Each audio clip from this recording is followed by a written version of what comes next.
Bandwidth for all shows on the Aussie Tech Heads network is supplied by Aussie Tech Heads Web Hosting. For a fast, affordable and reliable Australian server with fantastic support, contact Aussie Tech Heads Web Hosting at aussietechheads.com.au. Aussie Tech Heads, Australia's best hosting service.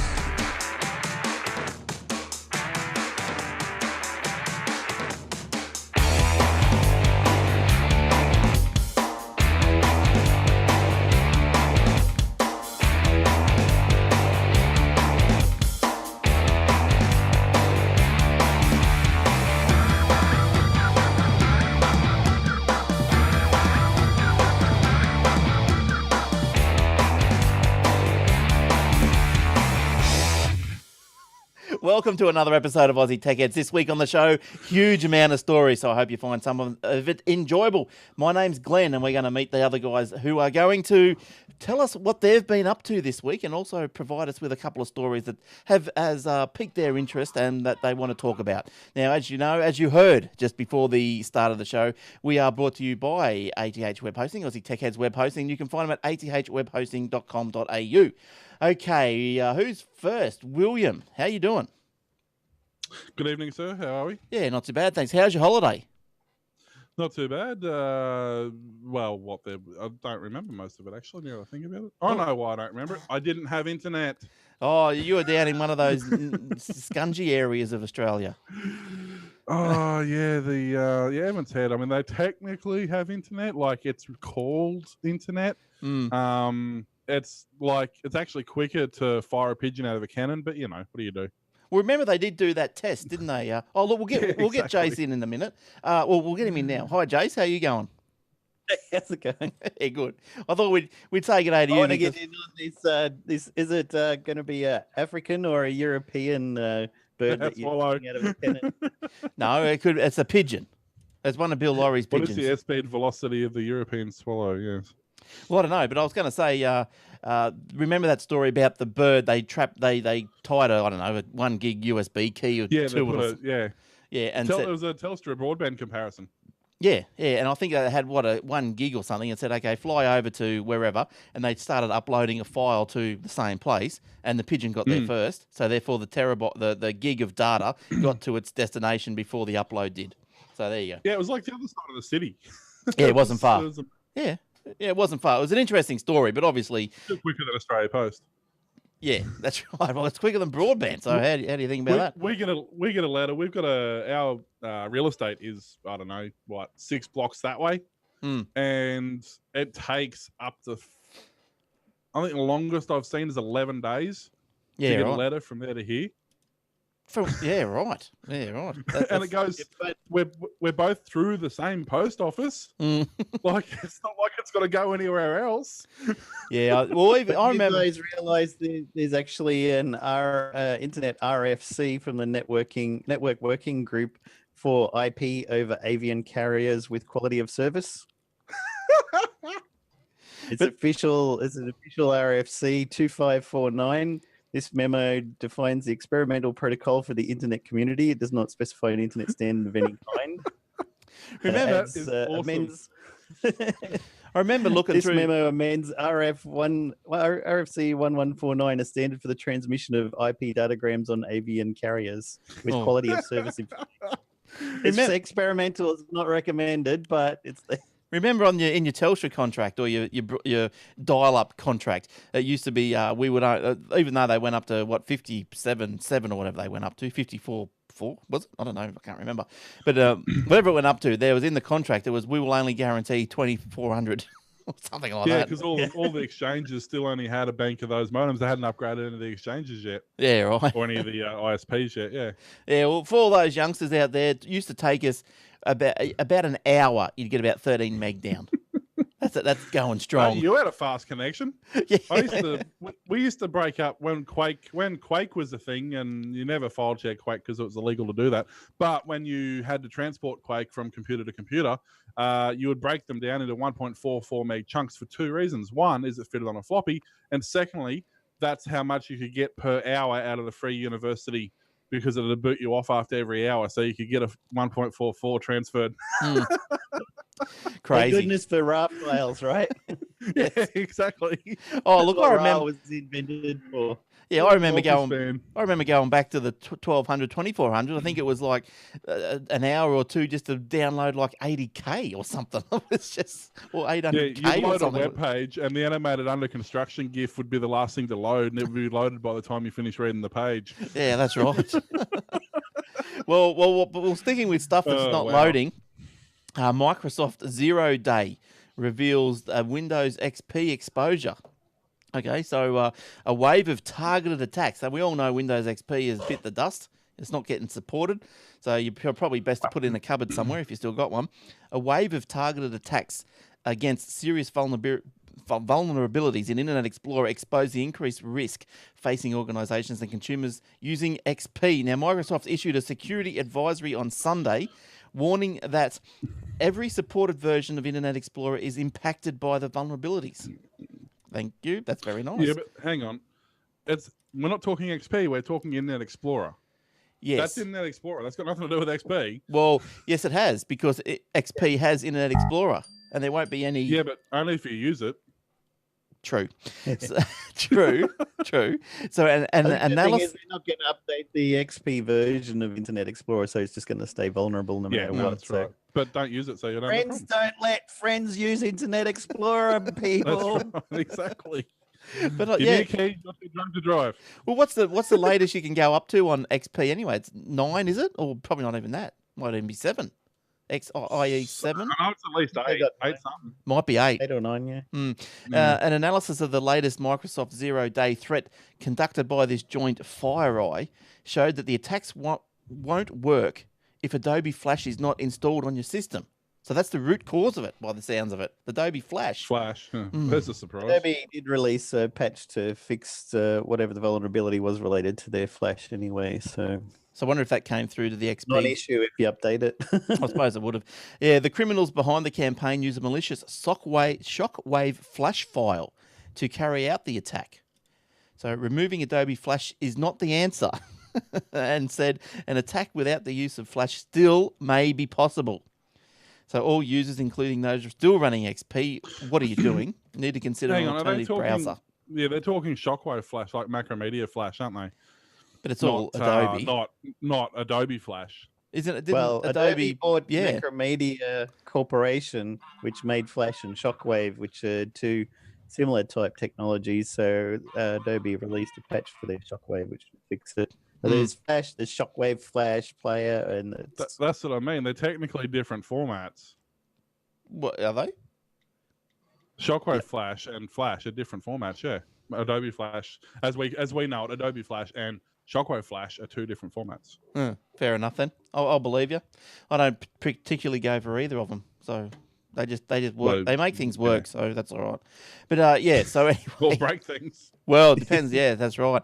So the Adobe Flash updates, they come down automatically, don't they? if you let them, yeah.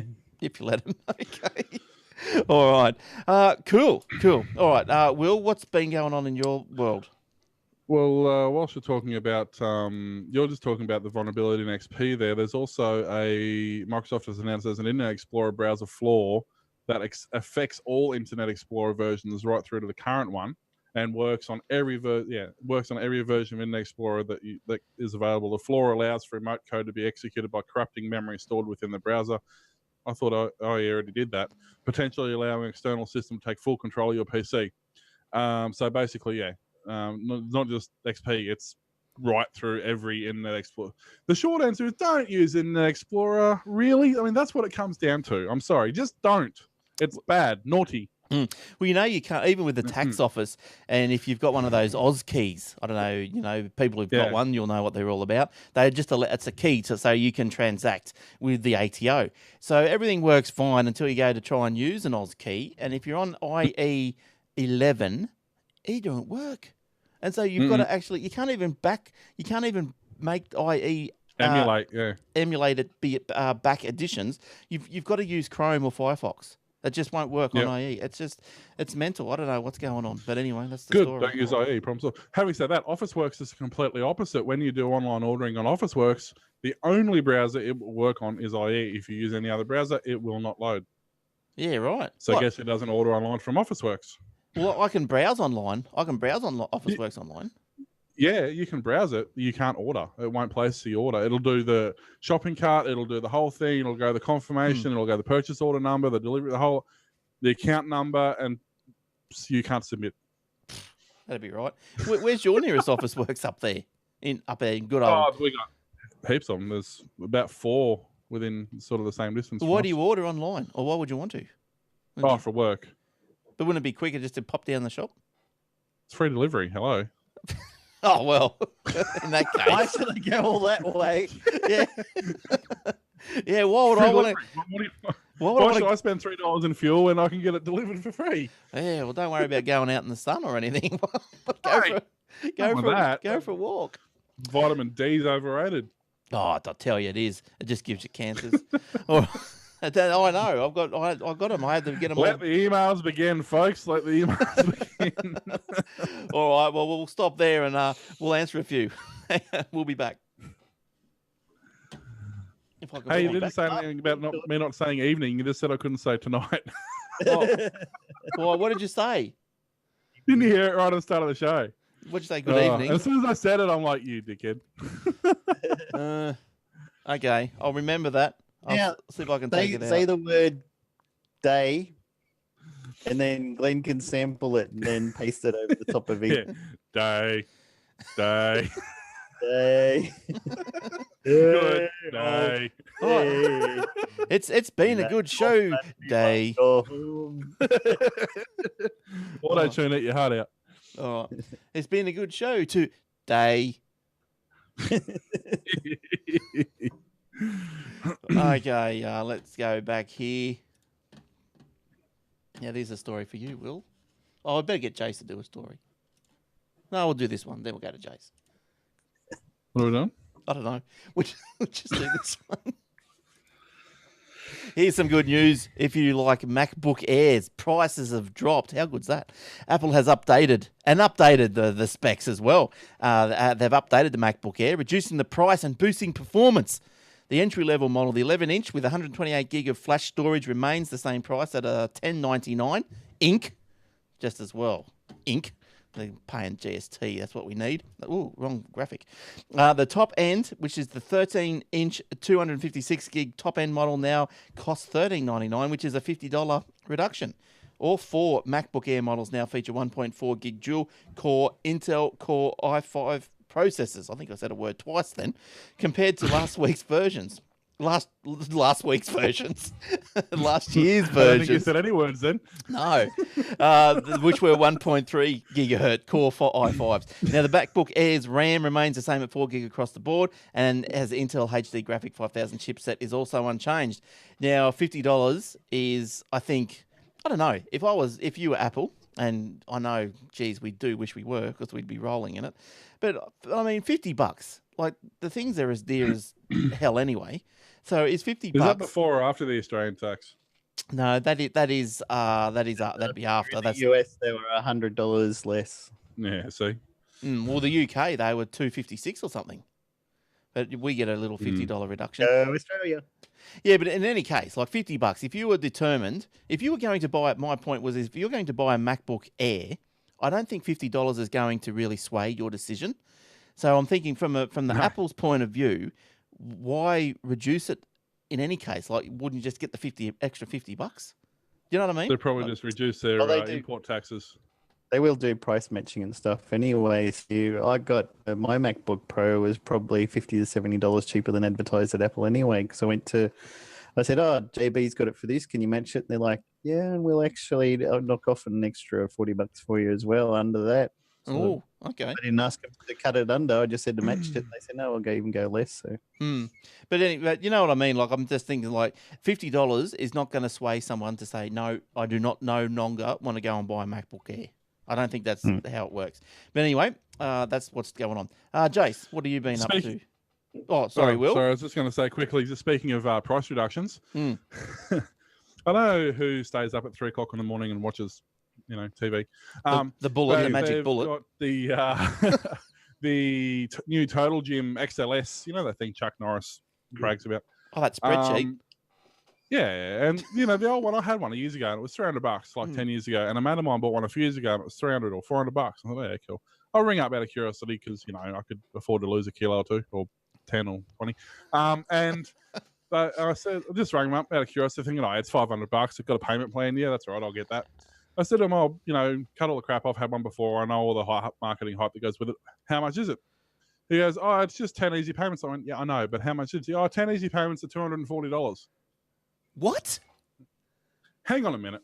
$2,400 for 2 bits of round bar and a slidey thing. Oh, Chuck must be doing it hard. And they go, no, that's what they are. I said, no, they're not. All right, see ya. And please write to your local TV station and request some Texas Ranger repeats. Chuck, and an hour later, they rang me back. No, just out of the blue, rang me back and said, my manager's just authorised a 25% discount. So, okay, it's still a lot of money, but my point is, out of the blue, for no reason, they rang me back and offered me 25% off. Yeah. Yeah. Well, they need to get rid of So, it. how much are they making on these things? 2,300. Yeah, exactly. Yeah, I know, it's crazy. So how is it, Will? It's great. The cardboard box is about this big, and it's still on the back of the truck. You are looking a lot thinner this week. Well, that could be just the conferencing application. Wait till summer, Will. Keep the box and then crawl in it in the summer. And then sit what you do is you find a big grass hill, and you slide down the hill, and then you got to drag it all the way back to the top again. Yeah, that'd work. That's what it is. Yeah, that'd work. That's far more exercise. All right, Jace. Sorry, what do you got going this week? We want to talk about cut down prices and stuff. Folks who prefer the long distance communications to be of the face-to-face variety have a new option for multi-person powwows. As Skype announced on Monday that group video calling is now a free feature on the desktop version of the Windows Skype client, Macs, and the Xbox One, with a support for additional platforms, including modern UE Skype app baked into Windows 8.1 coming in the future. Previously, at least one caller needed an $8.99 per month Skype Premium subscription to organize a group video chat. Google Hangouts has offered the group video calling for free for several years now with Google+. And recently, the Microsoft-owned Skype appears to be striking while the iron is hot. So I was actually signed up with a premium account. Mine was $4.99 a month, though. But now I just cancelled my subscription because I don't need to. I wonder how many people wouldn't know. Do you reckon they automatically cancel subscriptions because they go, it's free now, so... Microsoft just forgot they even had a subscription. Yeah. Well, I never paid for it because, there's other alternatives, isn't there? Like this one, the Zoom. Far superior. Well, the thing is, okay, it's all fine and dandy to offer a service to somebody. Yeah, no worries. Everybody can use it. It's free for everyone. Okay, you might have compatibility problems. Probably going to be glitchy. Your video is not going to be great. Your audio is going to be pretty ordinary. It's going to be pretty CPU intensive. It might regularly crash. You can't do a lot, and a lot of things don't work, and some cameras aren't compatible, especially Microsoft cameras. But feel free to use it. Chat with all your mates. It's great. Now, do we know how many, what is the maximum conference you can have? Yeah, it did say. I think it was, it did say in one of the stories I was reading. I think it's 10, but it works really good with about 4 or 5. Okay, right. Yeah. Right. Oh, that's all right. So you guys use this Skype for Obsidian Loft? No. We tried it once and it was so terrible because it kept on screwing up Will's audio. It's trying to do audio cancelling of noise cancelling when it doesn't need to. Yes. So it was nothing. We sat there for like an hour and a half one night before our show just trying to get it going. Show ended up going till about 11 o'clock. Once we did get something going, we just switched to Google Hangouts. Bang, the audio was great. We had no lag. High quality video, everything was fantastic on Google Hangouts. So that's another reason why I was ready to cancel my subscription anyway. I think you were telling me just before the show that the Hangouts now is you can do what did you call it, Will? Screen share. Like your multiple screens, like your quads and whatever. Yes. So it's not just the main one big picture in the middle and the thumbnails. Yeah, the thumbnails. No, if you'd watch, a podcast we do called Obsidian Loft, you would see on there that was that Well, you'll Yeah, finish this story and I'll give you a chance in a sec. Yeah, so Scott, so don't finish the story. Sorry, I just lost it when Warlock started. It's all right. Don't All mind me. So- yeah, basically, when I capture the screen, I can now just capture, as well as capturing each person individually, I can also do like a Brady Bunch thing and capture the whole screen and have like a checkerboard pattern going on. So Yeah, okay. it's actually pretty neat. Whoops. Yeah, nice. All right, so now what is this Obsidian Loft that we speak of? Tell us. Obsidianloft.com. Well, Spell basically, as well, probably. Minecraft is sorry. I did spell it probably as well, please. Obsidian, Obsidian, Obsidian Loft. In other words, you've got rocks in your head. But basically, it's all about Minecraft related specialty podcast. It's all about everything from news to how-tos to server tours, all sorts of things. Basically, Minecraft's a game of punching trees. It's basically Lego, 3D Lego, effectively. It's awesome. It's one of those games most people play it and they can't tell you why. And it's starting to get a massive, big following. And we figured, well, we might as well. We play it enough. We might as well talk about the thing. So so you can go to obsidianloft.com and check that out. You can also go to mc.obsidianloft.com to check out our free public server. Now, also interestingly, you do an audio version of this podcast. We will be starting that up again when we got a few bugs we're sorting out. We will be putting an audio version up, and it will be available on. I think actually a couple are up on iTunes, so it will definitely be re-happening again. We've just had a few. We've been changing technologies over the last few weeks, so there's been a few incompatibilities. Even some of the videos have been screwy and stuff like that. So we're working on it. It's a new show. We're only the 10th episode, so it's a whole different animal. So you might be wondering, okay, we've gone through Skype, we've gone through Hangouts. What do we use on the Aussie Tech Heads? Well, I'll tell you, we're using this thing called Zoom, and you can go find that at zoom.us. And it's not too bad. You get a 40-minute free conference, or if you want to pay... my thing fell out. If you want to pay $10 a month, you can go and have an unlimited conflab with your powwow with your best and fairest, if you like. Look, it's not too bad. For the most part, it's a very fairly lightweight program. You don't actually need it installed. If you don't have access to it, you can use it straight through the website. It works through there. You can also use it on mobile devices. It's a pretty decent little program. It does have a few minor drawbacks that for our show we can't use it for. There is a certain amount of lag involved when you're doing screen capturing and things like that, which completely destroy our show with the game captures. But yeah, I mean, there's nothing wrong with it. It's certainly a great alternative to Skype. And if you are looking for an alternative and you've tried Hangouts and don't like it, go for Zoom. It works well. It's pretty good. Now, just quickly, a small telco has been hit with a $20,000 do not call fine. So not taking notice of the do not call register by the sounds of it. Now, this joint Zone Telecom, now they're down in, where are they? In Victoria somewhere, I think.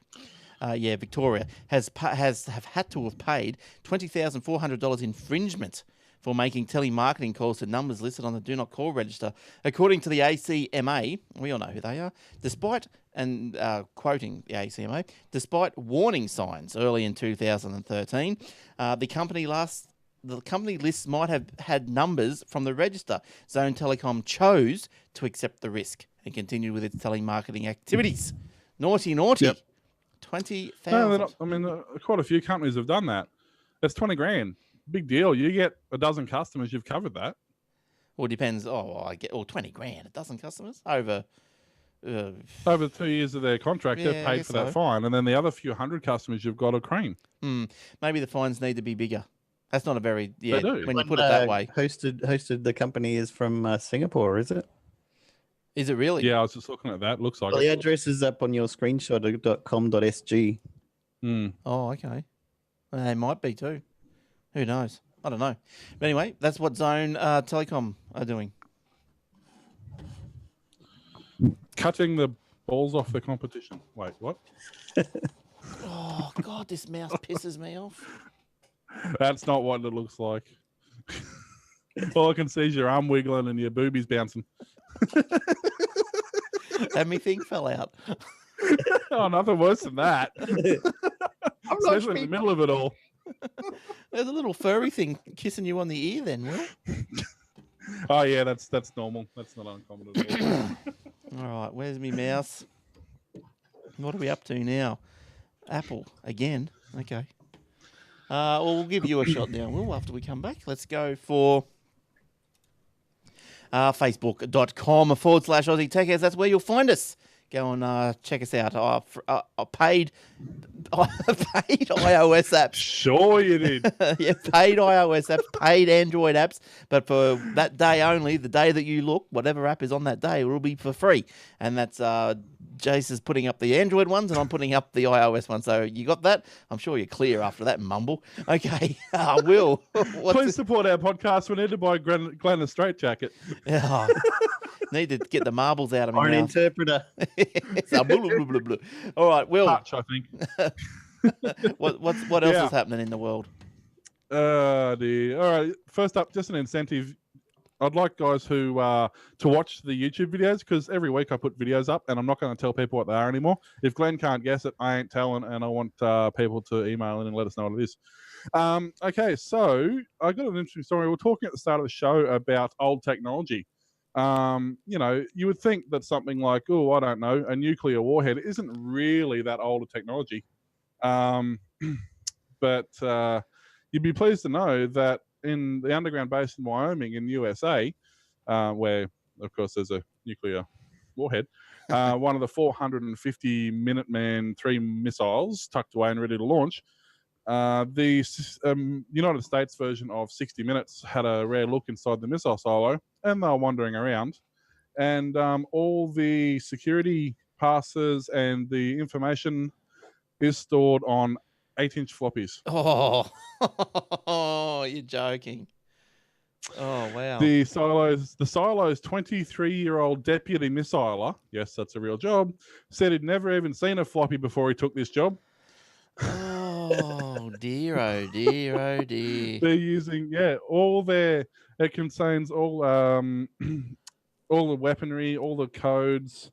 Where is it? It also says, the more concerning part, however, is it's irreplaceable. The configuration and maintenance guides on the old discs, the discs are degrading to the point where data is becoming unrecoverable. Well, and the information on those discs, there is no modern program that will read it, only the old program that they used to write it in the first place, which doesn't support modern media. So they have no way of copying this data onto a modern media. Have they cut the notch out of the other side so they can use it? And turn it over? Turn it over? Have they done that? They should. Save money.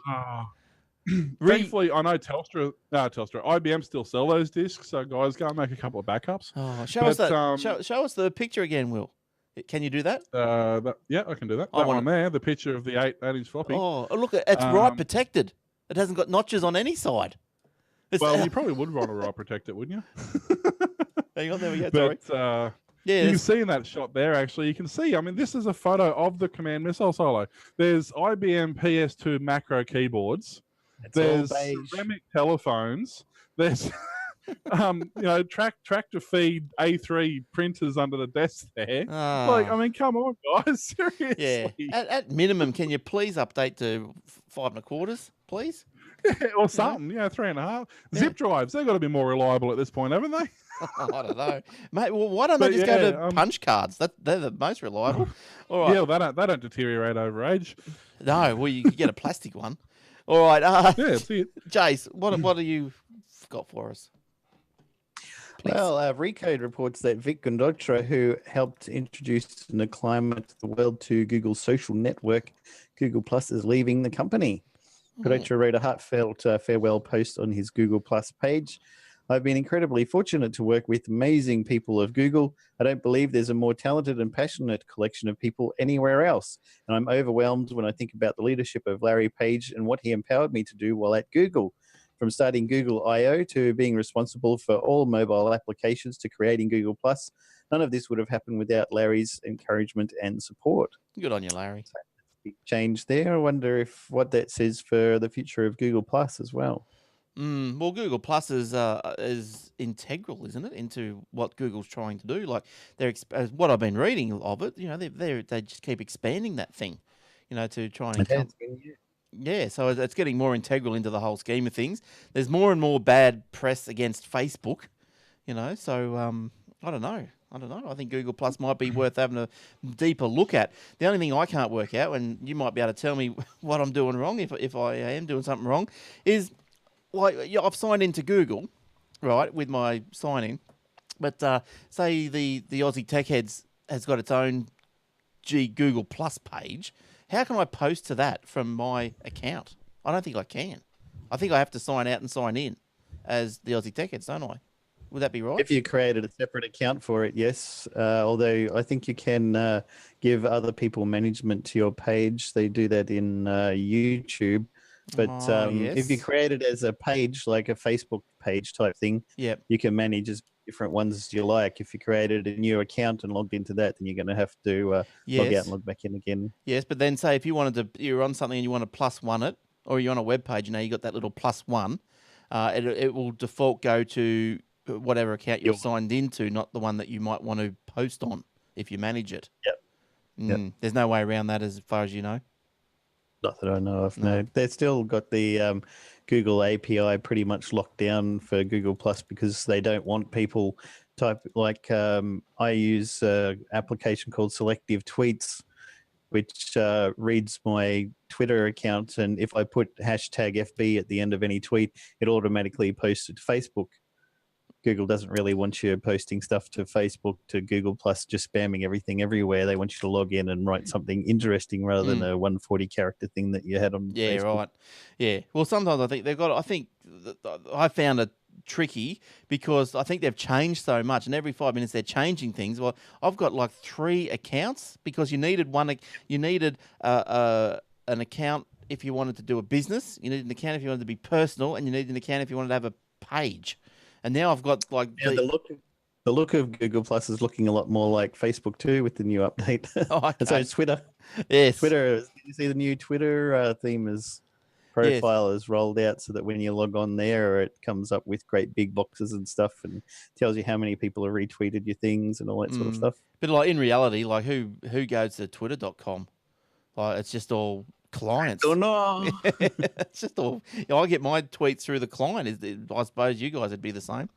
But anyway. Yeah, I have a nice client called Janetta that I run at work, and I just have that because I can run it as a one column and it sits over on that side of the screen and just takes up a few inches on the right hand side of the screen. Right. And the rest of the screen I can use for other browsing and stuff. So that way, if I went to twitter.com, you have to open up a whole page and then flip back to the whole page, read through. This one I can just leave it in the corner of the screen. Yeah. I notice out of the corner of my eye something updates and I have a look over there. I can read it and go back to what I'm doing. It's really good. I'm still doing the tweet deck. I don't mind that. That's pretty good. All right. Apple offers to fix a rare iPhone 5 fault. Ooh, wow. Apple has offered to replace faulty on-off buttons on the iPhone 5, a rare glitch that it said on Friday affected a small percentage of the previous generation smartphones. Apple said on its user support page that iPhone 5 models manufactured through March 2013 may be affected by the issue, in which the button, also known as a sleep-wake mechanism, stops functioning or works only intermittently. Now, there's a site on Apple, and there's in the show notes, aussietechheads.com.au/podcast. Go to the show notes, and there's a link there to the Apple site where you can push your iPhone 5 serial number into, and it'll tell you if your phone is eligible for a fix. So I put mine in, and it wasn't, but thankfully, it doesn't need fixing. But I was going to say, so what happens if you're not eligible for a fix, but it breaks? You got to pay for it? Well, my other point to this, other comment on this story, was that the iPhone 5 models manufactured through March 2013, wouldn't they still be under warranty through 2015? Because now they've got to do the 2 years, so they should be fixing them anyway. Not just... Yeah, but they what they're supposed to fix and what they do fix with Apple are two entirely different animals.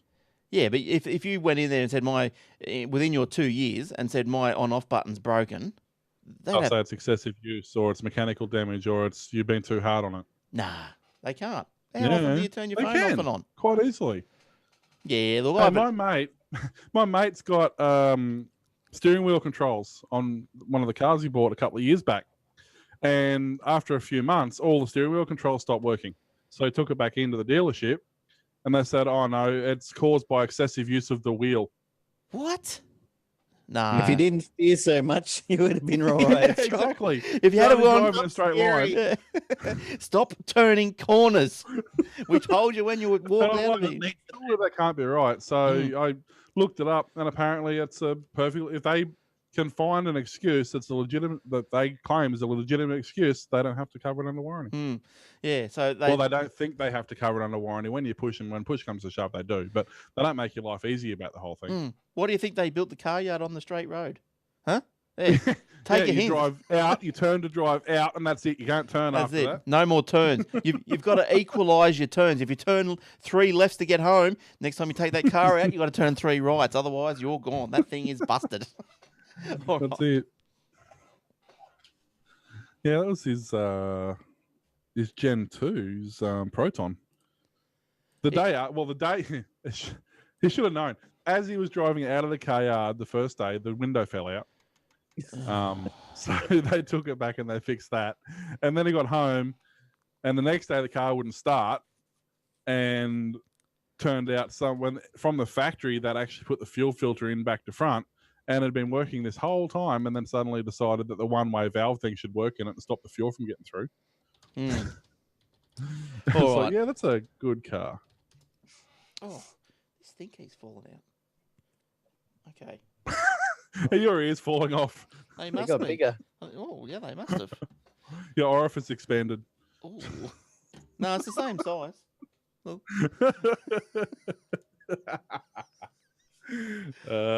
He's a clever boy. Okay.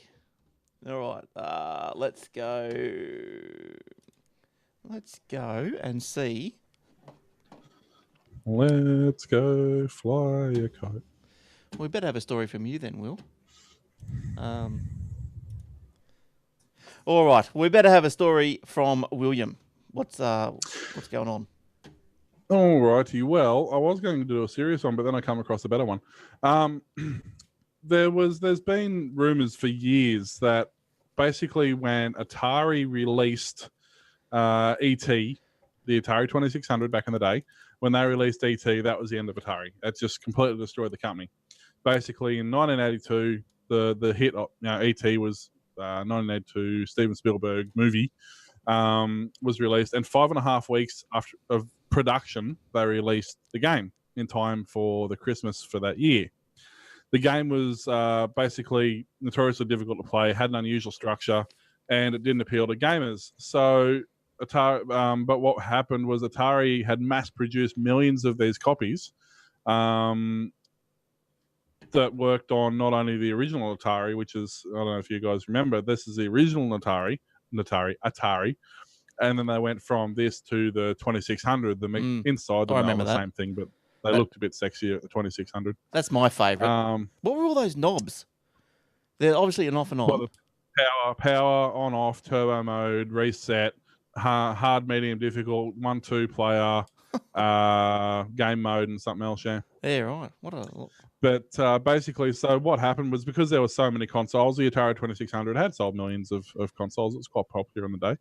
And they decided to make basically one game per console. Now, it actually didn't work and it failed miserably and bankrupt the company. But the myth was that all these cartridges had been buried in a landfill in New Mexico. And it's been contested for ever since then that that's not true and there's no, there's no such thing and all that sort of stuff. So Microsoft, of all people, actually decided to commission a documentary into the unearthing of the Atari games. And so they did. They got these couple of guys and they basically went to this giant landfill that everybody suspected was where Atari had dumped these games and found ET. And they started digging for a while and in through the rubble, sure enough, they actually uncovered stacks and stacks and hundreds of cartridges, not only ET, but all these different games they actually uncovered. So there you go. It turns out that ET actually did kill Atari. So the story went on and was going, as a backhoe scattered a huge scoop of 30-year-old trash and dirt over the sand. The film crew spotted boxes and booklets carrying the Atari logo. Soon after, a game cartridge popped up, and then another, and then another, and then another. That's like a Nintendo. You got to blow on it and put it back in and push it back down. It'll be fine. A former Atari manager who was invited by the production to the dig site. He says in 1983, the company tasked him with finding an inexpensive way to dispose of 728,000 cartridges they had in a warehouse in El Paso, Texas, as Will said. After a few local kids ran into trouble for scavenging and the media started calling him about it, he decided to pour a layer of concrete over the games. They never wanted. They didn't want ET coming home, did they?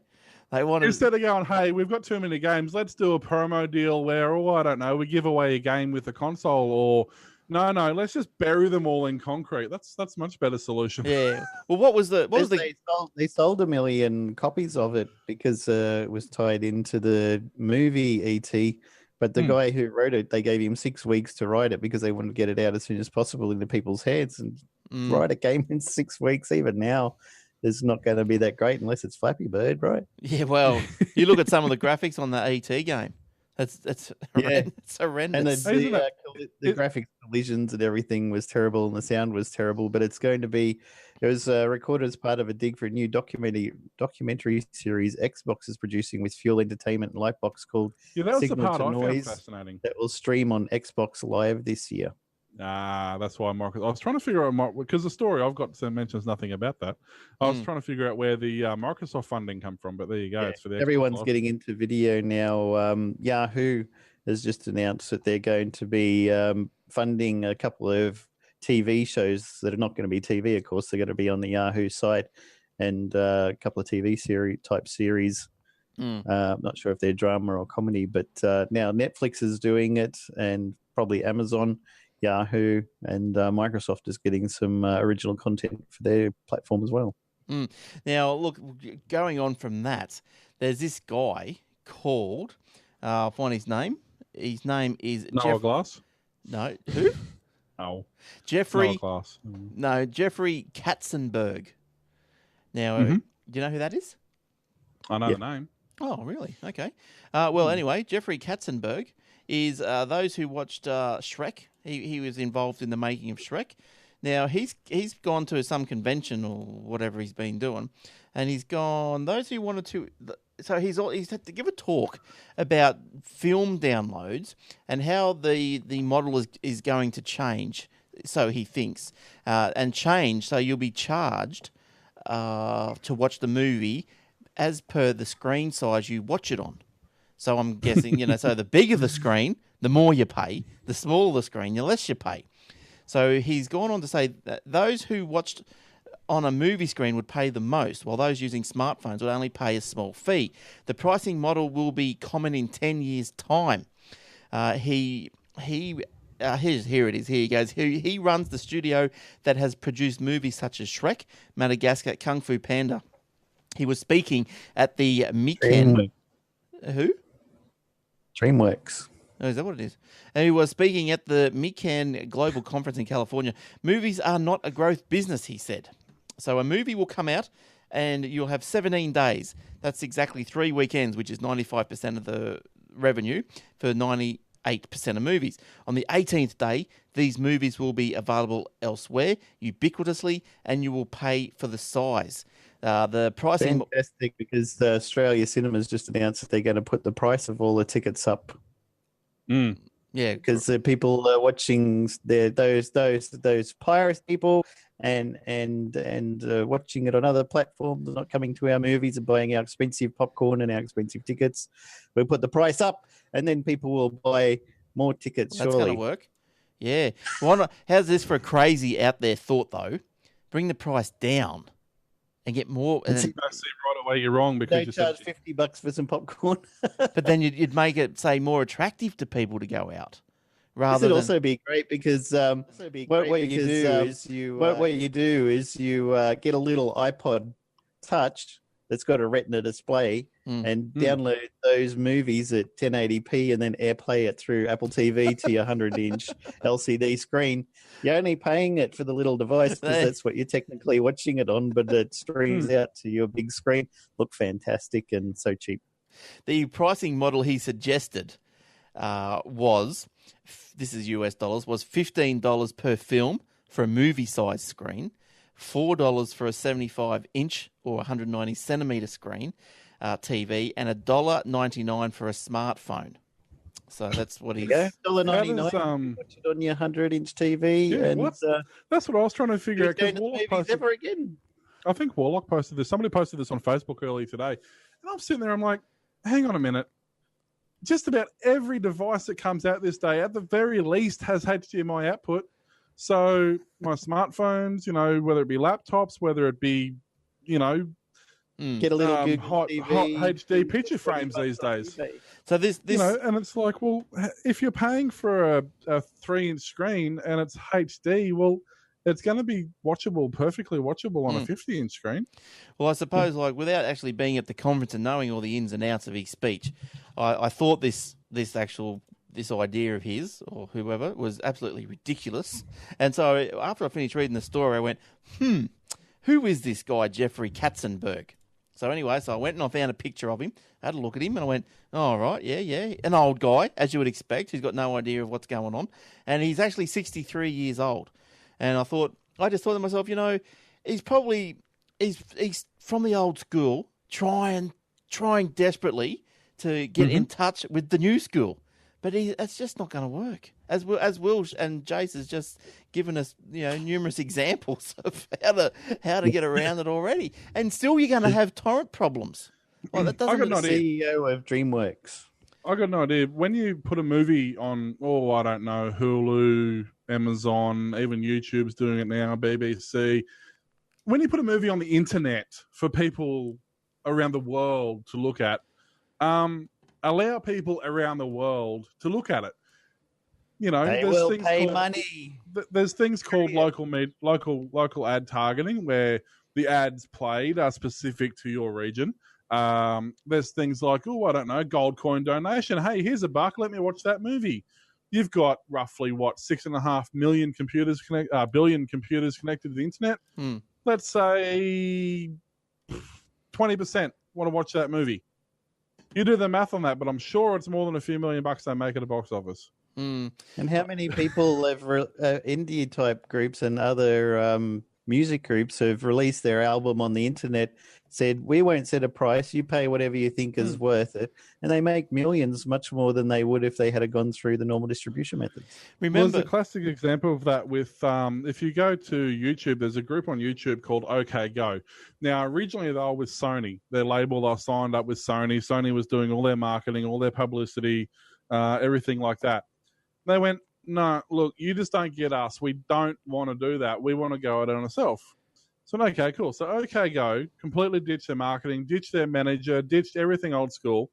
They went completely new school with everything they do, and they basically went out on their own. Now, they started a YouTube channel, which has, currently 265,000 subscribers. But as an example, their last song video that I'm just quickly looking now, the last song video they put up, let me just quickly check here, hasn't been out that long, and it has 42 million views. Wow. That's ad revenue. So you can't tell me that's not a better revenue model than the 3 cents an album they were getting from Sony. And then you think about the issues with the Australian radio stations now, the ones that are the ARIA, who makes the stations pay to have their station rebroadcast on the internet or over over the broadband. It's crazy. But you would remember 5-10 years ago, the record companies again started to get a bit crazy, and they was going, we're losing money on all these the what you call it's the MP3 downloads and all this sort of Napsters and all that sort of stuff. Yep. There was an idea floated that blank CDs had to pay. They were going to charge like a royalty on every blank CD to try and. There was a blank tape. To a CD.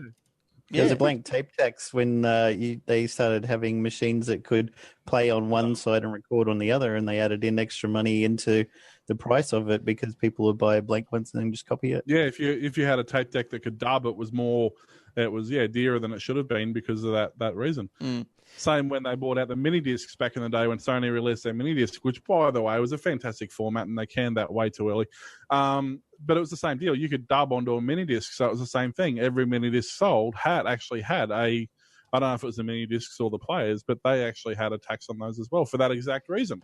And yet they're now selling set-top DVRs that you can record 2 channels to at the same time, and record a Blu-ray as well. Yeah, well, those in the US, there's 4 channels at once. Yeah, so it's crazy. Exactly. Like you got Sony Pictures crying about the problems, and then on the other side of the table, on the other side of the office, you got Sony DVD recorders. It's like, hang on. Yeah, it's crazy. I did a quick calculation, and OK Go, their last 4 videos, which are their 4 most common ones, between those 4 videos, they've had over 110 million views on 4 videos. They do some great videos, don't they? Oh, their videos are See the one where they played their song driving around in a car? Yeah, that's Needing Getting. That's brilliant. The car is actually the musical instrument. And they did another one that had a what is it called? A Goldberg machine. Rube Goldberg machine, yeah. It's really good. Like this one here. This is their Needing Getting. So the car is the instrument it's used for a lot of. Slamming the doors is the drums. Yep, and like if I fast forward, you can see they're playing instruments and stuff inside the car. Yeah, right. But you'll see as they drive around the track, there's playing piano. Yeah, that's pretty awesome. They play piano, they play guitar, they play big 44-gallon drums, and it's fantastic. It really is. All right, I'll have to go and look. And what was that called, Will? It's OK Go. Needing Getting is that one, and the Rube Goldberg one is This Too Shall Pass. Cool. Oh, God, I lose my mouse all the time. And we can crap on, right? Now, you can crap on because I've got to go and actually do one. We'll be back after this. No, we'll be back after this message from our sponsor. And plus me vid blast has stopped.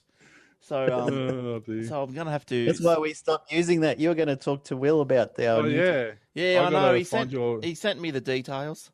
Hang on, let me just stop, save. Hang on, I can save what I've got. So this is, there's a game. Get on that. Stop, save. How far do you go before you press the save button? Does it stop, save? Yeah, it's like one of those. It's like what was that? Is it the game of chance where you just keep pushing it just that little bit further? Do I stop here or do I go that one more?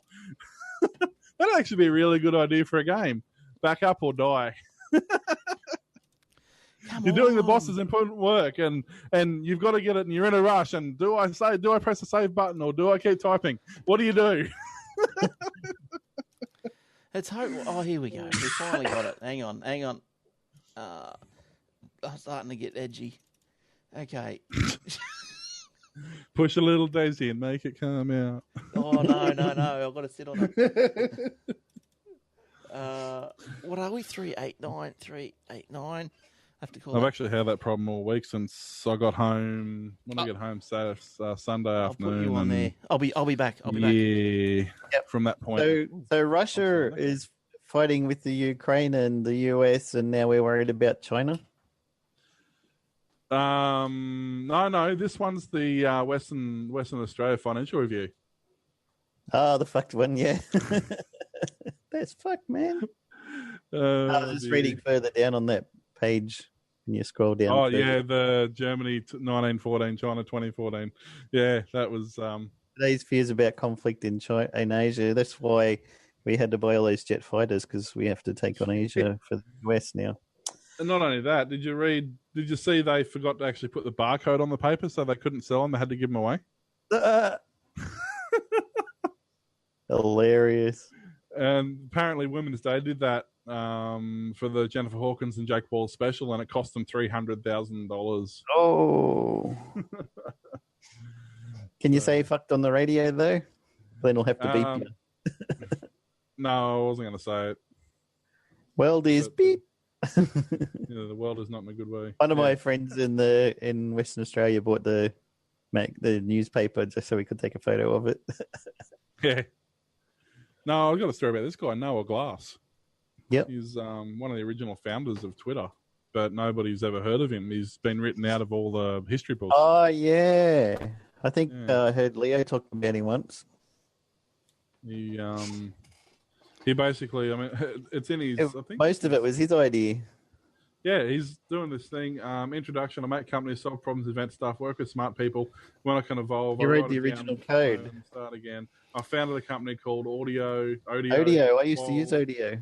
While Audio, I started an R&D project called Twitter, and it's turning out to be something. I'm now experimenting lots, and that was sort of the last thing anybody ever heard from him before he got forced out. Yeah. All right, now I'm just going to Billionaire.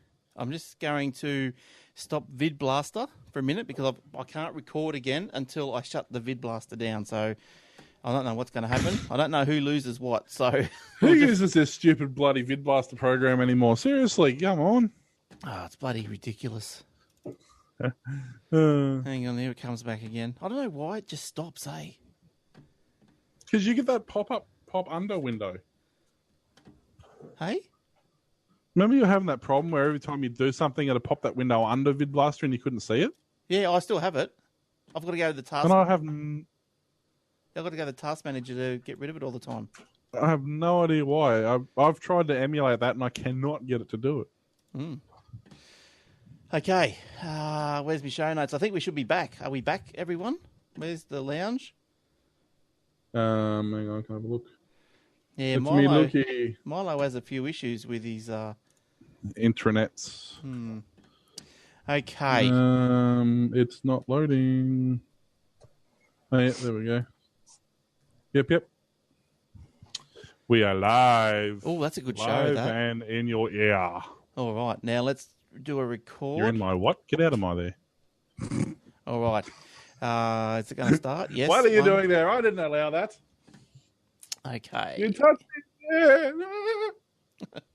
All right. I went for it. All I can think of was Peter Griffin. All right. Here we go.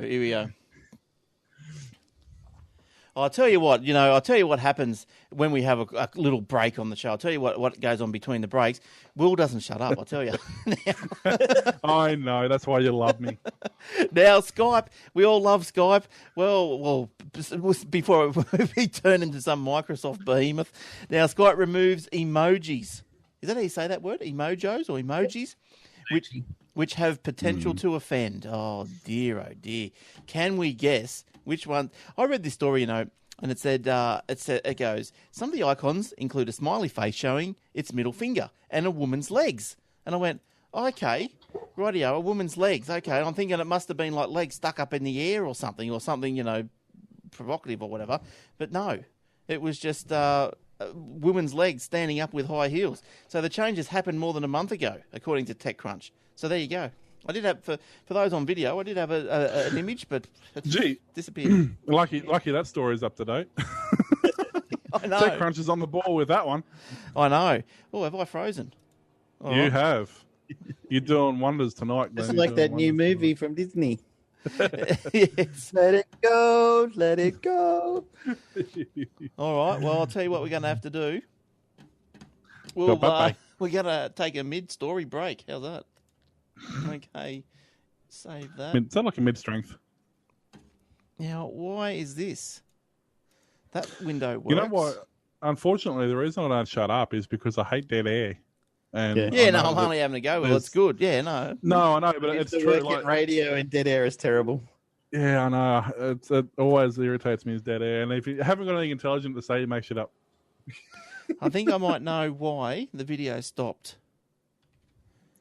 Did you run out of hard drive space again? No, because when VidBlaster reloaded, it loaded an old... Oh, no, I was going to say an old PowerPoint file, but it still should be there, so there's no reason why... Let's see if I can get the dialogue box. You can't get the bloody dialogue box going, eh? It's just... While you're doing that, I'd like to read you an autocorrect. There's people are This is actually, I can't, it's not something I can really read on the podcast, though, because it takes too long. But there's people are going around sneakingly grabbing other people's phones and changing a particular word in the autocorrect to like entire passages from novels and stuff like that. So That's funny. This one guy changed when the word dirty laundry came up on his mum's phone. He changed it so it's like, I'm going to do a load of laundry. Let me know if you have any stately, plump Buick mulligan came from the stairhead, bearing down a bowl of leather on which a mirror and a razor lay crossed. A yellow dressing gown, ungirdled, was sustained jelly. It's like the entire passage of Ulysses. All right. Oh yeah. Well, that. Have you got a picture of your car coming, PA? I'd love to see that. Hey, Will, you might like this one. I've got a screenshot Joe sent to Gato. Thanks for the dinner at Taco Bell. He's talking on Twitter. Taco Bell replies, "You're welcome, Joe. What did you get?" He said, "I got diarrhea, but it was worth it."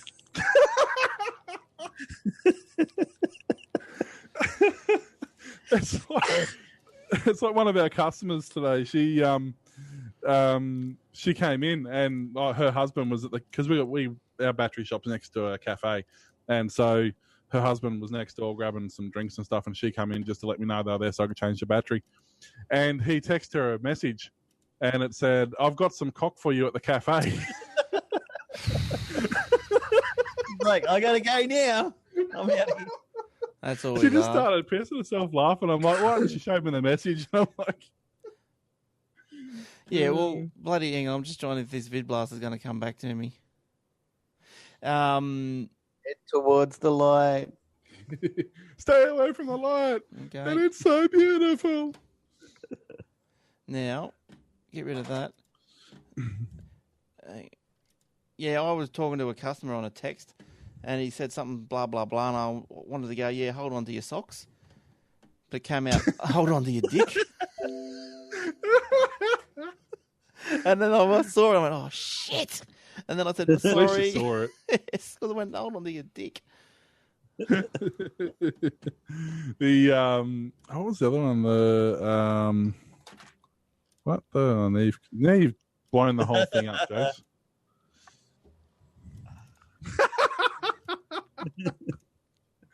Oh dear. That's good. I like that. Right. I'm back. Are we back? Ooh, okay. All right. Now should we do that one again? How long did that go? Come on, it was all 7 seconds. Yeah, it wasn't long. We might do that whole little emoji thing again. Okay. I'm still going to let him know what you do through the breaks, Will. Watch out, it's going to attack from behind. I know, I'm trying to figure out what the thing is. It's like what is she doing today? You're nearly getting your head bit off before. I was a bit worried. Is that one of the, that dude with the funny ears, is that one of the, like, Where the Wild Things Are characters? You think so? Breaks, Will. I'm going to let them know what you do through the breaks. Okay, we will stop it there then. No, I don't care. All right. Okay. All right. I'll bring you up to speed with what Will does through the breaks. We do have a couple of breaks here, just to compose ourselves, and we need the pat down. It's a bit sweaty in here, but I'll tell you, Will just does not shut up talking. Do you, Will? You're just a little talk I fest. love it, and you love me for it. Go on, admit it. We do. Now, look, here's one here. Oh, where's my show notes gone? They disappeared with everything else. Now, Skype removes emojis, which have potential to offend. Now, some of the icons include smiley face showing his middle finger and a woman's legs. Now, when I first read this, I thought, how does a woman's legs, why is that offensive? I thought they must have been sticking up in the air or doing something like that, suggestive sort of thing. But no, just woman's legs wearing high heels. And as you can see, she's standing up. So it's crazy. So there's one of a brown eye. There's a one with a finger up and one boxing. Why is that offensive? What? And spewing. Is that the one spewing? They're not No, offensive. it's to bang his head against the wall. Oh, is it? I'll tell you, people are getting a bit too sensitive, aren't they? The changes happened more than a month ago, so we've only just realised. So obviously, yeah, we're doing all right, aren't we? According to TechCrunch. So there you Shows go. you how much we use them. Who wanted to make some money from Microsoft by suing them over being offended by non-offensive icons? So they're like, well, we better get rid of those. Yeah, but seriously, I'm like, offended. I'm not offended by the offensive ones. yeah, I'm offended by the non-offensive ones. Yeah, that too. All right, Jace, what else have you got for us, please? Well, the Irish government has continually invested in the industry of broadband through favourable taxation laws and investment. And the newest moves come from this island nation. Broadband is the focus. Communications Minister Pat Rabbitte has said his department has cabinet sign off on a €512 million plan to ensure 1,100 villages in areas commercial operators don't consider viable will be connected to future-proofed fibre networks. Nice. Using predominantly fibre to the node technology. We've heard of that word, haven't we? Oh, Ireland's yeah. monopoly telco Eircom is currently blanketing the country with high-speed broadband up to 100 megs, with more than a dozen retail ISPs selling the services on top of that. It's likely this rollout will eventually be upgraded to full fibre to the premises deployment down the track as the need for higher speeds becomes more evident. Many metropolitan regions have also access to HFC cable network, providing speeds up to 200 megs through another telco UPC. And Ireland also has 3G mobile broadband available with competitive 4G services currently being launched.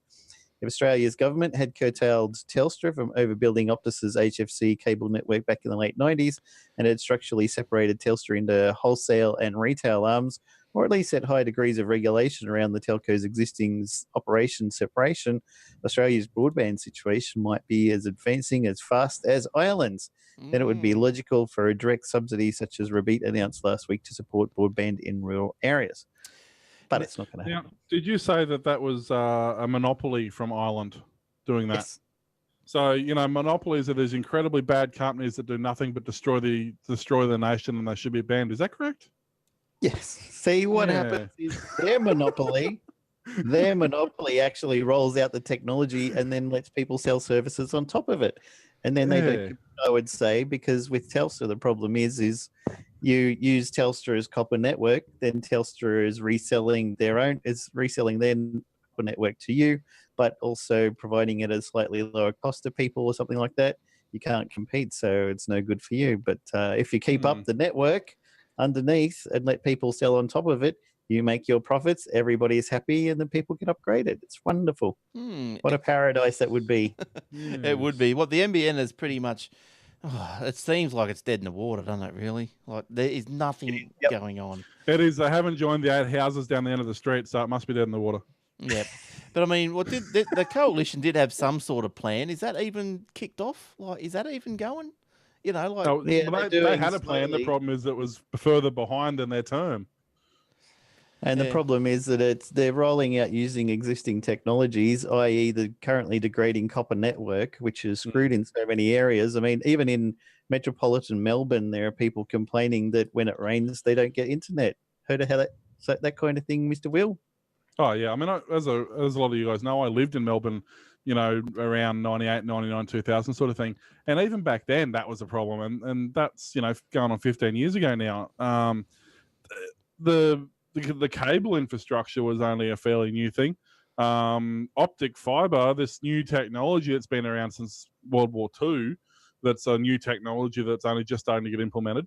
And the old copper cables, every time, even back then, it'd rain, you'd either get crackling in the phone lines or you'd lose phones completely. In Melbourne, which is great because it never rains in Melbourne. We all know this. Oh, that's right. That's right. Yeah, well, the thing is, the copper network's dying. It's falling to bits. They're sticking Band-Aids on it almost literally at the moment. I mean, they're keeping water out of the cables by wrapping Coles plastic bags around the cables and hope that the joints are going to hold out.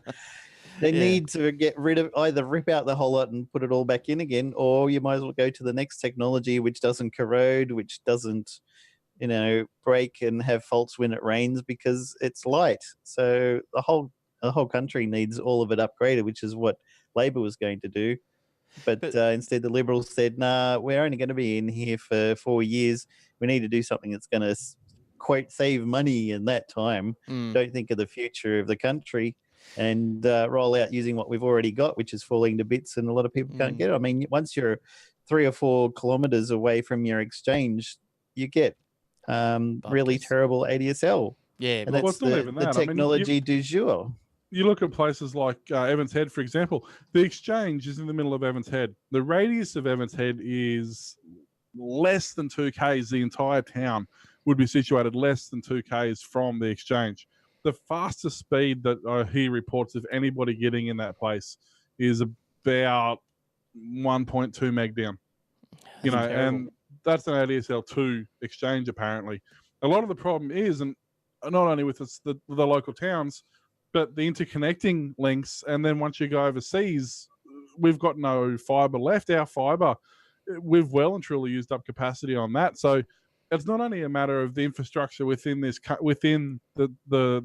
district, the city, the state, the country. It's also an international thing. We need to do something now about our international connections. If we don't do something now, there's no chance. It doesn't matter how fast our internet is in this country. 99% of what most people do is not based in this country, so it's going to be irrelevant. Yeah, that's right. Like you might be able to, do a ping to Brisbane and get like 100 meg down, but you're not going to be pinging LA getting 100 meg down. And speaking of speeds, this is another thing that irritates me. I'm on Optus cable, okay? My speed caps out, although weirdly lately it's actually been about 100 meg down, but normally it caps out about 70 meg down to the local exchange, of course. I've just lately got the Optus Fetch thing. Now, on Optus Fetch, you can watch movies, free movies and things like that. You can watch free-to-air TV, but you also have the internet TV like Ozstar and whatever, but that comes over the cable rather than satellite. So this one cable, I'm getting my internet, my phone, all my movie channels and everything like that are all coming down as well. The box itself allows me to record 2 programs and watch a third. So I can I tested it the other day. I downloaded 2 movies. I was actually downloading, because in the free movie section you can download to play on your phone or watch on the TV. So I actually downloaded what was it? It was RoboCop 1 and X-Men, and I actually had those downloading. I was then watching one of the channels over the cable and recording 2 other channels coming in over the cable, and I was downloading off a local FTP server as fast as I could, and did a speed test, and I was still getting 100 meg down, and I was only getting 2 meg up. Now you can't tell me that somewhere along the line that's not being throttled. Yeah, it's throttled all right. But anyway, the internet in this joint is pretty bad, and hopefully it'll get fixed soon, but I doubt it. But we're just going to have to put up with it. Just ADSL is just not cutting it anymore. 20 meg down, if you could get it. Look, that'd be okay. Just I think if you could get 20 meg down, you'd be happy, and you could push it. It's the up though. I mean, there's no point having, like as I said, I get 100 meg up. That's 100 meg down. That's all fine and dandy. But with I'm supposed to get 2, but I average about 1.2 or so up. And with that, if I'm actually uploading to YouTube, for example, I can't download anything because I've got no upload. Good. So all right. Don't make me point a stick at Did we you. get our rants done nicely? No, I got cut off. Yeah. You cut your rant off. Oh, that's gonna hurt. Nothing worse than having your rent cut off. Oh, especially in the winter. You'll be taking on Jeff Jarvis soon. All right, we've got I don't know. I didn't intend to rant. I was actually. That's all right. Yeah, sorry. No, that's all right. Will. See what I did? I know how to find these pressure points. Now we've got. I love it. I was actually alluding to the fact that you were saying that you were having trouble uploading our video last night because the rain was affecting your connections and stuff too. Yeah, I think that's actually at our house rather than a telco thing. All right, so we've got one more segment, and I don't know. I've got a couple of stories, so we might have to go. So we'll see how we go. All right, so I'll give you 2 URLs, aussietechradio.com and aussietechheads.com.au/paper. Check them out. Okay, Jace, what's going on? What other stories have you got for us? The Australian movie and TV streaming company QuickFlix announced the beginning of what it believes to be a new era in affordable home entertainment with the launch of its new subscription service options to its IPTV service, including streaming of TV shows and movies for only $9.99 a month. According to a statement issued by the company, QuickFlix's Australian customers can now enjoy unlimited streaming of selected TV shows, including those from US premium network HBO and the UK's BBC, as well as blockbuster movies from Hollywood and Kids TV in standard definition or high def, one low monthly fee of $9.99, which sounds a lot better than the kind of movies and TV shows that QuickFlix used to have. Well, worth even looking at, but HBO and BBC from the UK, it's pretty good. Yeah, that's right. Look, I don't know what's Foxtel doing, but geez, they got to start amping up, haven't they? I think they. Didn't you see the quote on Twitter from Rupert Murdoch? And he's like, $100 a month is nothing. You know, you could try and go to the restaurant or go out to the movies. It's going to cost a lot more for a family. So I'm happy with $100 a month for Foxtel, and you should be too. Yeah, thanks, Rupert. Yeah, how you going? All right. Look, I just want to buzz over to Google. I just got a quick little Google story.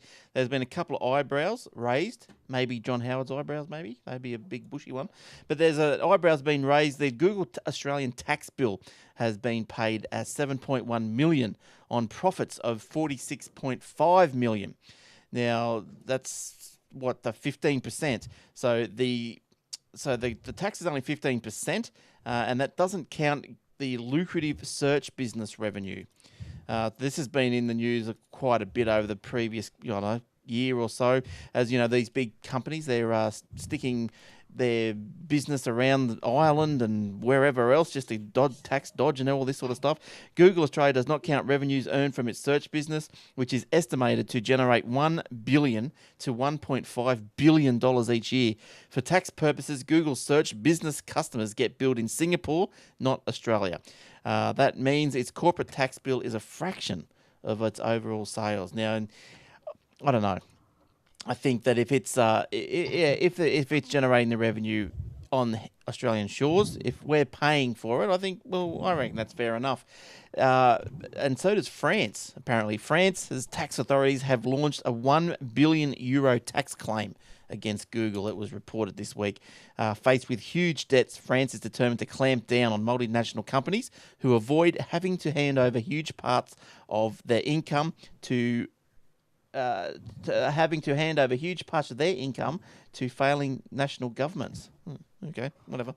All right, Will. I don't have a problem with that. I mean, if you're a massive company and you're employing thousands of people and supporting the local economy, if you want to destroy my company by charging me a heap of tax, I'm just going to go somewhere else. It doesn't worry me. I'm only a business. I can relocate. You're the one at the end of the day who's going to be worse off by forcing me out of your country. So, by all means, they're here. Leave them here, let them do what they're doing, leave them alone, instead of trying to blame them for the country not having any money. Fix the problem, So, but still, you still want. They are paying taxes, and internet is. I mean, it's a national thing. If their main office is in Singapore and that's the place that collects the revenue, then that's the place to pay the taxes. If the revenue doesn't get collected directly here, then why should they pay the taxes on it? I know it's an argument that will be argued forever and a day. It's an argument that'll be argued until I go, no, you're paying us, and Google go, yep, no worries, see ya. No, I'm not going to go see ya, but I can see that they do. No. Amazon does exactly the same thing in the States. And if they go to somewhere and they've got their distribution warehouse and all is good, and for years they get through and they just pay the tax to have their building there and pay the staff and they do their thing, and then they go, hey, you're making a lot of money, let's charge you more. Amazon will go, yep, no worries, the warehouse is shutting next week, have a good day. Yeah, well, that's a little bit different, I suppose. Well, I don't know. I don't know. I foresee that the day that these companies will be made to pay a bit more. But anyway, we'll see what happens, won't we? Obviously, these companies rule the world, to be honest. Yeah. All right, Will, give us another story, please, while you're there. All righty. Well, you had a Who Am I earlier, so I've got one now too. I make companies for a living. I solve problems. I invent stuff. Work with smart people when I can. I write it down. I learn. I start again. I founded a company called ODO, and while I was at ODO, I started an R&D project called Twitter. It's turning out to be something pretty cool. If I was to say that, who would you think of? Okay, now the main people we associate with Twitter are the founders: Evan Williams, Jack Dorsey, and Biz Stone. The problem is they're not actually the people who invented Twitter. There's a poor guy called Noah Glass. He's actually the guy who developed and wrote most of the code for the Twitter as we know it. He also came up with the name of it. He basically lives more or less in a modest home in an area plagued with drug addicts and homeless people because he's basically broke. He's turned into a recluse over the years. He's just sick of everything that's happened, and as you would imagine, he's quite bitter about not only doesn't he get a mention, he's actually been completely written out of Twitter's history books. Now this happened back in I can't remember when Twitter was started. Now it's back in what was it? 07? 2007, something like that. And I think that post he started was 2005, 2006. So it was actually a year before Twitter took off that he actually was developing it. And if you search for him in the biographies, in the wiki articles, all this sort of stuff, he's basically been completely written out. He's 44-year-old, lives quiet life with his girlfriend and their 1-year-old baby girl in a rough part of town, a world away from the sprawling mansions of his once close friends, who pretty much couldn't have created Twitter without him. I mean, his house is surrounded by barbed wire and chain link fence just to keep people out. He worked with them from 2004 to 2007. One of his former employees, Ray McClure, who was also a good friend of his, he basically describes Noah as the company's founder. He said the years following Noah leaving, he had no recognition as the founder of Twitter. They wore him out. They wrote him out of the story. So this was an article. I won't read the whole thing, but basically this was an article done by one of the big American companies who I can't find. I think it was Forbes or something like that. And they basically followed him around for a while and see what he got up to. And yeah, you realise how quickly, and it wasn't just something that happened over a long period of time. It was pretty much very, very quickly. It went from, hey, I started, I founded Twitter. Twitter's my baby, to who's this guy? We've never heard of him. What are you talking about? I don't know who you're talking about. So. Yeah, well, that's how it goes, I suppose. That's part of life. You would have a chance. You would have a case about being bitter for sure. Now, Jace, have you got any more for us? Yeah, if you've been wondering when the Australian Tax Office would follow the US Internal Revenue Service and make a formal ruling on how cryptocurrencies like Bitcoin should be taxed, now they've got an answer. According to the Financial Review, the ATOs just opened up a review into the issue. The issue is not a small one, though, although Bitcoin is certainly becoming widely used currency, following closely by others such as the Reddit-supported Dogecoin. It's not one backed by any specific country, and unlike any other such highly liquid types of assets, can be quite volatile. The US decided to treat Bitcoin as a property for tax purposes, similar to a stock, which means capital gains taxes would apply. Treating Bitcoin and others as a capital asset might make it more difficult for the ATO to collect transaction taxes such as the GST. Yeah, an untraceable digital currency. Yeah, go on, tax office, do your worst. Try your best. Try your best. Dare you. Now, Mills and Boon, you'd be into these, Will, wouldn't you? Read a few in your life. I know them all off by heart. Oh, you love them. Well, now you can read them on your tablet. Outside. We'll tell you the story. It's not just as simple as that. Mills and Boon has caused a stir in the publishing industry by creating its own app for reading the ebooks. The ebook market is currently dominated, and pretty heavily dominated, by superpowers like Amazon, Kobo, and Apple. They take a percentage of the profits each time a book is downloaded. Mills and Boon has created its own app reader to streamline the process from publisher to reader. It is hoping that the rising number of people reading ebooks on smartphones and tablets, as opposed to dedicated e-readers like Kindle, blah, blah, blah. Good idea. Yes, I think so, because obviously, what's another app? If you're going to read a Mills and Boon, you've got a pretty big catalogue there to read, and that probably deserves its own app. You might as well hit the lower right-hand part of the screen to open up your little catalogue there, or you go to the iBooks, tapping different parts of the screen is not hard. Yeah, I think it's a good idea. Is it really any different than having like the Amazon app that's got both books and an in-store, and Samsung's got their own app? And that's right. Audible's got their own. Yeah, that's what you do when you've got a massive catalogue of something. You've got to put it somewhere. Yeah, well, that's right. And maybe this might be the sort of like the starting point of then all the different publishing houses might go, well, let's us do our own little app. Why pay Amazon and iTunes 30 cents or whatever? Just when we've got everybody to agree about having something in the same spot, they're all going to go back to be segregated again. You're going to need 4 billion apps on your phone. That wasn't what I was getting at.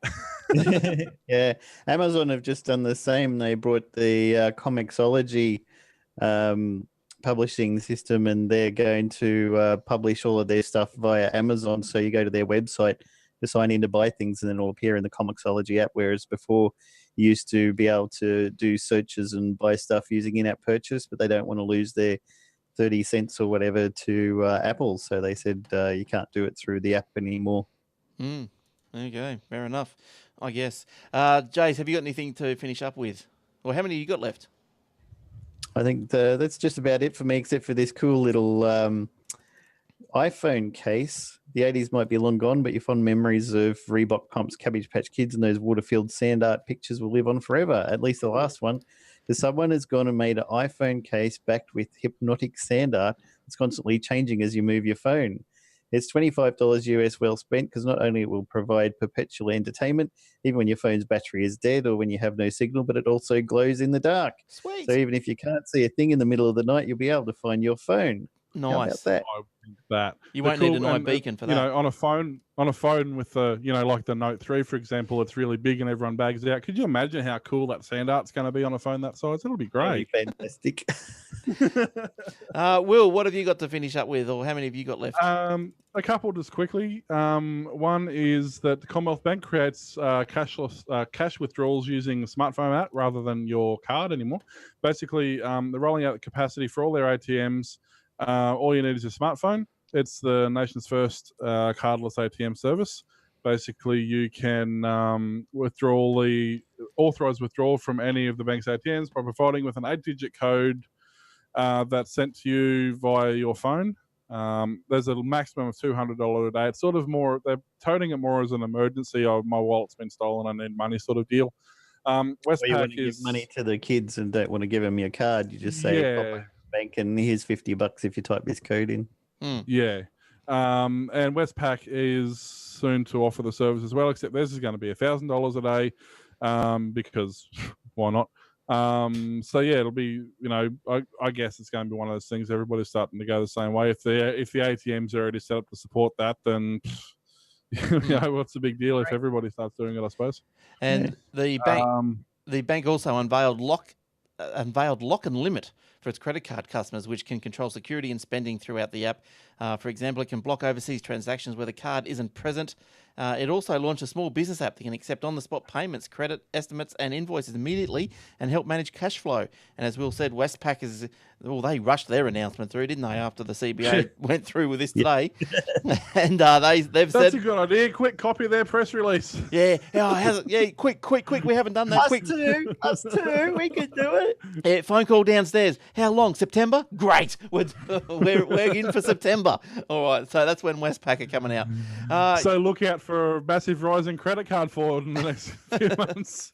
All right. Will, finish us off, please, with your geniuses. Yeah, the new Galaxy 5, the new Galaxy S5 smartphone is announced to be waterproof.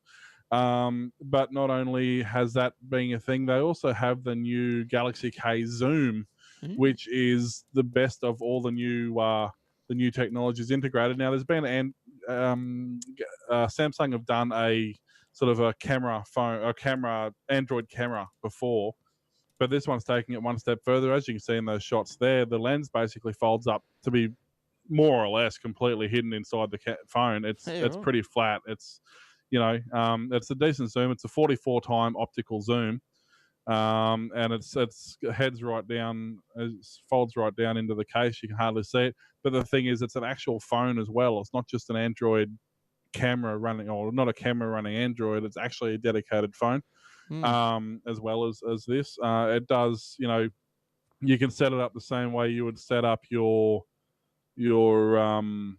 if you had a digital SLR, you can set up the same way. You can change your ISOs, you can change your white balances, you can change your focal points, you can do all all your different zooms. It's at its thickest point when it's fully retracted. I believe it's 20 mil thick, which is basically 2 centimeters, and that's including the lens and everything like that. So that's pretty neat. If it's sitting next to an iPhone, it's probably not that much thicker, to be honest, because the iPhones are a fairly chunky phone. So really, it's probably fairly similar in size to that. The front camera is only 2 megapixel, but that doesn't matter. The one I can't find is the spec. I did find it before, but I think I've gone past it. Is the specs on the rear camera? It doesn't actually say, but it's DSLR quality, so I'm assuming it's going to be like at least a 10 meg sensor. It uses a what they call a half CMOS sensor, which is still not quite DSLR. Things like the pen camera and things like that use a half sensor, but most phones traditionally use what they call a quarter sensor, which is it basically means that instead of taking every pixel, it takes every fourth pixel. So a half sensor is going to take every second pixel. Nice. So it's definitely going to pick the quality up. It's pretty neat. It's something, that's been going to happen for a while. There's been a few sort of step arounds, but I think they've got it this time. All right, good stuff. All right, we better get the hell out of here because we're pushing for time now. So, all right, so thanks, Will. Thanks for coming in this week. Welcome back from holidays, and hope to see you next week. No worries, sir. All right, and Jace, thanks for coming in also, and great to have your wisdom on the show once again. All right, thanks everyone, and you can catch us next week in the same place where you heard us this week. So bye-bye for now. Bye-bye.